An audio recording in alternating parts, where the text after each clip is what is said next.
Viewers अस्सलाम वालेकुम, कैसे हैं? होपफुली आप सब एंजॉय कर रहे होंगे सर्दियों को। बहुत ज़बरदस्त मौसम हो रहा है और आज तो मैं जब आ रही थी तो बिल्कुल ऐसे था अंधेरा सुबह-सुबह।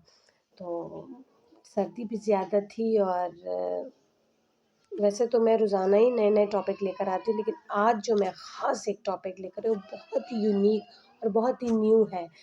उन स्टूडेंट्स के लिए जो न्यूट्रिशन साइंस पढ़ रहे हैं, कुछ टीचर्स के लिए भी वो बहुत यूनिक टॉपिक है और आई नो कि उसके मुतालिक मैंने अगर नहीं पढ़ा ना इतने सारे सालों में अपने कोर्स में मैंने उनके मुतालिक ज़्यादा नहीं पढ़ा, तो मुझे पूरा यकीन है कि अभी तक वो कोर्स में किसी और ने भी नहीं पढ़ा होगा।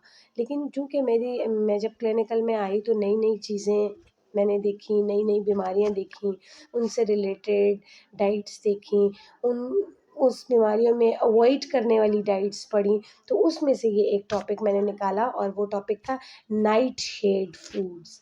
नाइट शेड फूड्स क्या है? अभी तक उसका ओरिजिन अननोन है कि उसका ये नाम कैसे पड़ा, लेकिन ये वो फूड्स हैं जिसके अंदर अल्कलॉइड ग्रुप होते हैं। एल्कलॉइड ग्रुप में हम लोग जो मेनली मॉर्फिन, क्विनीन, निकोटीन ये चीज़ें, ये केमिकल्स इंक्लूडेड होते हैं। तो वो सोलानाइन हम जिसे बोलते हैं, ये केमिकल्स इंक्लूडेड होते हैं। आपको ये भी पता है कि निकोटीन किस चीज़ में होता है, आपको ये भी पता है कि मॉर्फिन किस चीज़ में होता है। इन डाइट का जो मेन फ़ोकस है कि ये हम किस-किस कंडीशंस में अवॉइड, क्योंकि ये अल्कलॉइड ग्रुप है तो अल्कलॉइड जो है मेनली पॉइज़न भी कंसिडर किया जाता है। लेकिन चूँकि कुछ प्लांट्स में, कुछ वेजिटेबल्स में ये पाया जाता है, उसका रीज़न उसके पीछे जो स्टोरी है कि वो क्यों पाया जाता है और उसका क्या रोल है। अगर ये पॉइज़न इन नेचर है तो ये क्यों है और इसका क्या रोल है।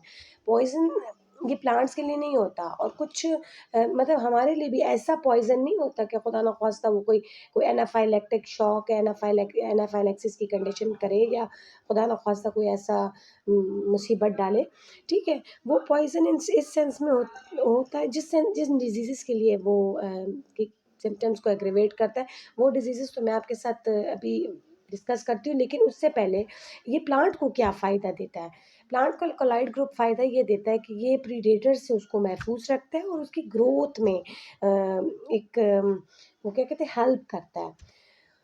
हाँ, हमारे केसेज़ में वो कहाँ-कहाँ पे हम कहते हैं कि उसको हमें अवॉइड करना चाहिए, मेनली जो ऑटो इम्यून डिसऑर्डर है, जिसमें स्किन डिज़ीज़ेज़ ज़्यादा है, जैसे एक्ज़िमा हो गया, जैसे सोराइसिस हो गया, ये अल्कलॉइड कंटेनिंग जो फूड हैं, जो वेजिटेबल मेनली इसमें इंक्लूडेड है, लेकिन ये सोराइसिस और ये हम कह सकते हैं एक्ज़िमा की कंडीशन को मज़ीद एग्रीवेट करता है, मज़ीद बढ़ाता है, ठीक है? उसकी कंडीशन को वर्सन करता है, मैं ये कह सकती हूँ। मैं बढ़ाना तो एक आम सी लफ्ज़ है, वो वर्सन करता है, तकलीफ़ को बढ़ाता है और फिर ऑटो इम्यून में आपके पास फिर वो एलोपेशिया एरिएटा और स्किन रिलेटेड इश्यूज़ भी आ जाते हैं।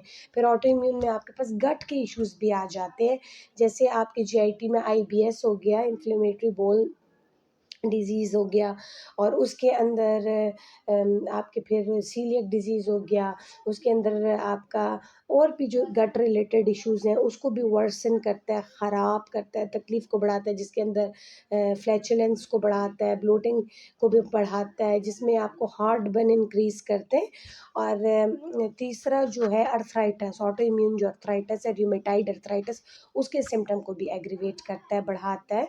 तो वो डाइट्स कौन-सी हैं? वो खुराकें जिसे नाइट शेड खुराकें कहते हैं, वो उसके अंदर आपके पास पोटैटो की फैमिली, उसके अंदर आपके पास टोमेटो की फैमिली, उसके अंदर आपके पास ब्रिंजल या एगप्लांट जिसे बोलते हैं, जिसको हम ये बोलते हैं बैंगन और जो चौथी चीज़ है वो आपके पास बेल पेपर, कैप्सिकम ये चीज़ें इंक्लूडेड है और फिर मिर्चें जो हैं वो उसमें भी अल्कलॉइड ग्रुप होता है, ख़ास तौर पे कश्मीरी लाल मिर्च, ठीक है जी?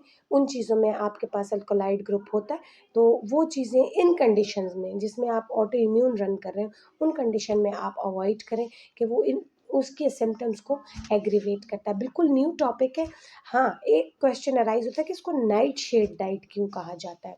एक तो इसके अंदर जो अल्कलॉइड ग्रुप है इस वजह से और दूसरी ये कि बहुत सारे लोग कहते हैं, बहुत से क्योंकि अभी तक इसकी जो ओरिजिन है वो अननोन है, तो बहुत सारे जितने भी हमारे प्लांट रिलेटेड स्टडीज़ कर रहे हैं, जो साइंटिस्ट कह सकते हैं उनको, तो उनके पॉइंट ऑफ व्यू से कि ये रात के टाइम या इवनिंग टाइम पे इसकी ग्रोथ होती है और इसका जो फूल खिलता है वो रात के टाइम खिलता है।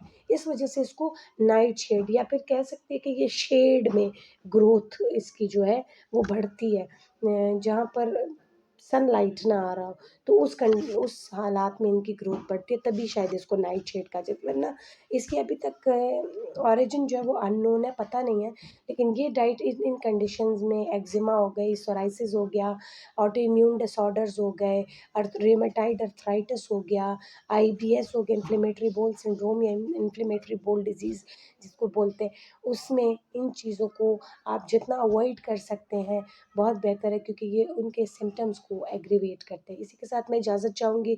एक नई चीज़ थी और न्यूट्रिशन के स्टूडेंट्स के लिए तो बहुत ही नई चीज़ थी। तो होपफुली कि आप इस पर भी पढ़ेंगे और इसमें और नई-नई चीज़ें निकालेंगे। इसके साथ मैं इजाज़त चाहूँगी। अपना बहुत ज़्यादा ख़्याल रखें, दुआओं में याद रखें। अल्लाह हाफ़िज़।